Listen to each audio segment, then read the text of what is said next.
all else fails and your glutes just ain't popping, just do what every other Fitspo does. And the key is you just pop the hip and this leg goes forward, and then you just have instant roundness, but it doesn't serve you when you walk away. You have to bounce out of frame, something like that. I don't know. But pro tip, that's what they all do. That's what I do even, because why not? You can't beat them, people, join them.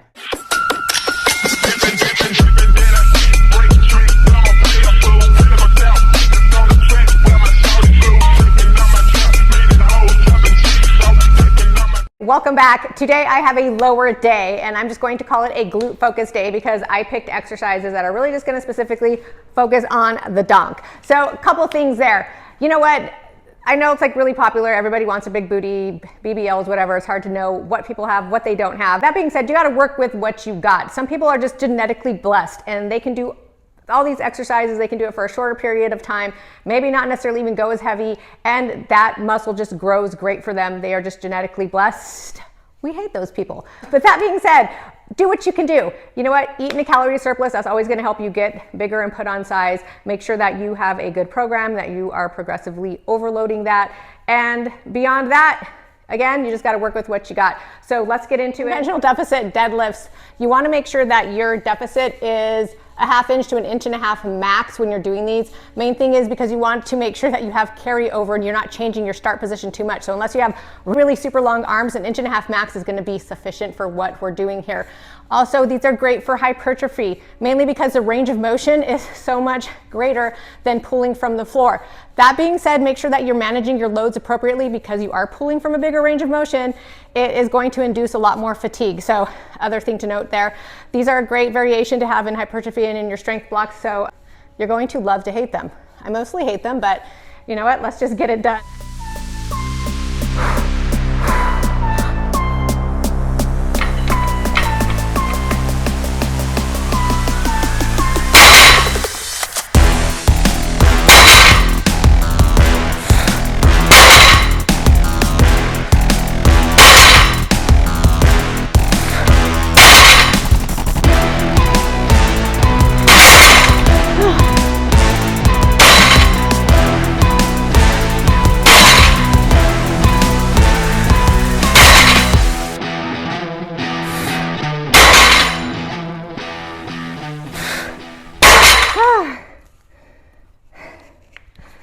Last set's the best set.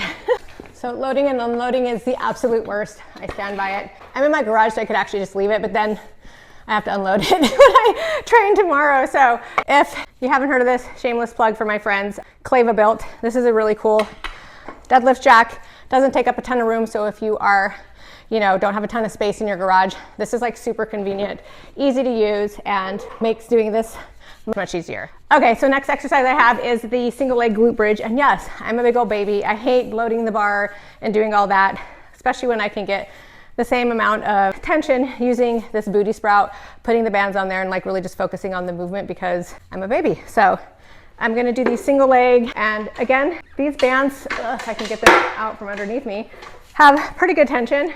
So just make sure you're notating in the app how many bands you're using. I'm on week 2. So I'm still just sticking with 2 bands.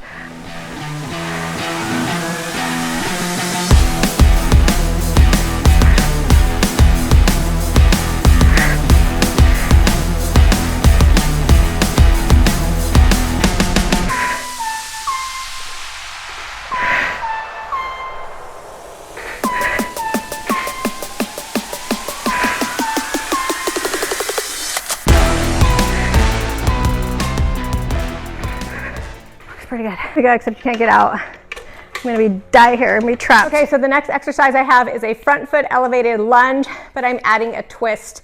The reason I'm adding a twist is because in powerlifting, we tend to just do everything straight up and down, and it's really important to get some rotational movements in there. As you know, I have battled with sciatic stuff, and a lot of the stuff, rehab stuff that I have done that has been, if I can speak, given to me by my PT, has been to do the opposite. So getting into more flexion, which is why I do like the banded crunches and stuff with more flexion, Jefferson curls, things like that, but also doing things that have rotation in there. So I've done banded work for abs that include a lot of rotation. So now I'm just kind of combining some exercises, doing this front foot elevated lunge, making sure my back knee stays elevated off of the floor just to put more tension on the legs, really thinking about the oblique and trying to really just focus on that oblique through that rotation.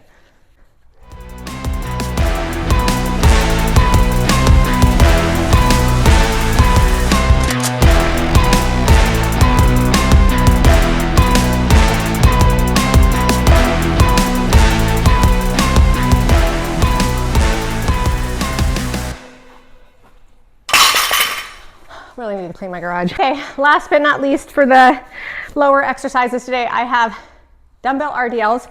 I do mine hip banded. You can add this exercise in the app if you don't see it in there, although I do believe we added it to the exercise index. I like putting a band around my waist. I've done past videos about this exercise before.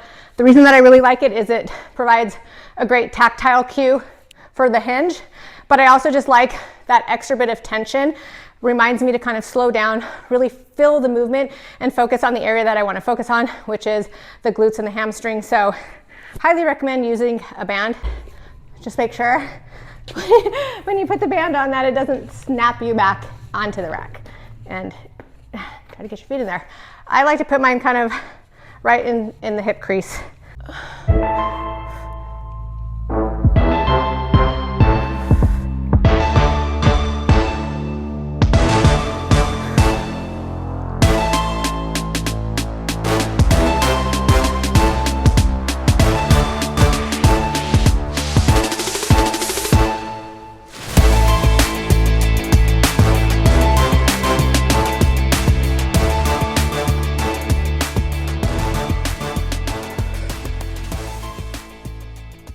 Thank you guys so much for following along and listening to me ramble. Don't forget to like, subscribe, and comment. Let me know what you guys want to see next. Also, if you want to get strong with me and join the most amazing community, check out juggernautai.app. You get 2 weeks free. We are constantly making improvements. We are active in the Facebook group. I dare say we have the best community, most supportive community, most active community. So make sure you join us there, and till next time.